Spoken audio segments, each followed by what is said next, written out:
বিএনপির ভারপ্রাপ্ত চেয়ারম্যান জনাব তারেক রহমান বিদেশে অবস্থানকালে তার নামে মামলা দেওয়া হয়েছে, রাখার চেষ্টা করা হয়েছে। আমরা যে ভোটের অধিকার প্রতিষ্ঠার জন্যে যে আন্দোলন সংগ্রাম করেছি দেশনেত্রী বেগম খালেদা জিয়ার নেতৃত্বে এবং পরবর্তীতে বিএনপির ভারপ্রাপ্ত চেয়ারম্যান জনাব তারেক রহমানের নেতৃত্বে, এই আন্দোলনকে দমানোর জন্যই তাদের এই অপচেষ্টা ছিল, কিন্তু জনগণ সেটা কখনোই মেনে নেয়নি। যার কারণে একটার পর একটা মামলা দিয়েছে, অসংখ্য মামলা দিয়েছে এবং দেশনেত্রী বেগম খালেদা জিয়াকে মিথ্যা মামলা, মিথ্যা সাজা দিয়ে তাকে 6 বছর জেল খাটিয়েছে, স্লো পয়জনের মাধ্যমে তাকে মৃত্যুর পথে ঠেলে দিয়েছে। এভাবে কিন্তু হয়রানি করেছে।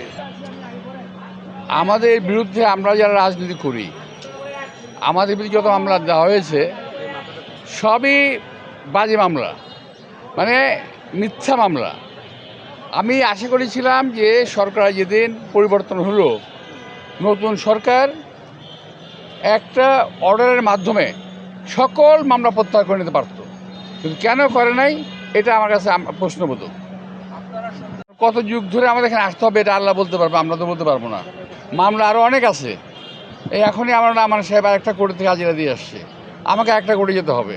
তো এই যে আমরা বারবার বলেছি যে মামলাগুলোকে একবারে একটা চিঠিতে সরকার করতে পারছি মামলাগুলোকে, কিন্তু কেন করছেন আমি জানি না।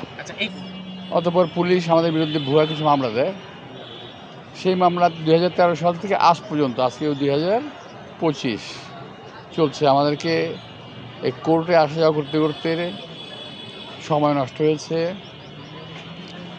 টাকা নষ্ট হয়েছে, এই মামলায় আমাদেরকে জেলেও যেতে হয়েছে। এভাবে কিন্তু হয়রানি করা হয়েছে।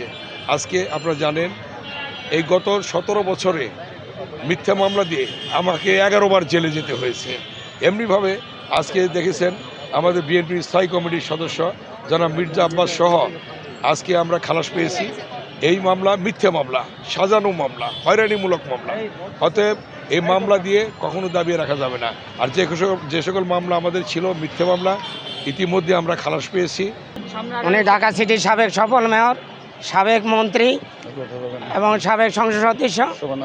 উনি বিএনপি স্থায়ী কমিটির সদস্য জনাব মির্জা আব্বাস সাহেব গত 2-3-2013 সালে যখন বিএনপির কেন্দ্রীয় কার্যালয় থেকে একটা শান্তিপূর্ণ র্যালি আমাদের নিয়ে বের হচ্ছিলেন, ওনার সাথে সেদিন ছিলেন আমাদের ডাকসুর সাবেক ভিপি জনাব আমানুল্লাহ আমান সাহেব এবং শহীদউদ্দিন চটিয়ানি, মির্জা ফখরুল ইসলাম আলমগীর সহ 26 জনকে আসামি করে সেদিন একটা মামলা করা হয় যে আমরা নাকি গাড়ি ভাঙচুর করেছি, আমরা গুলি করেছি।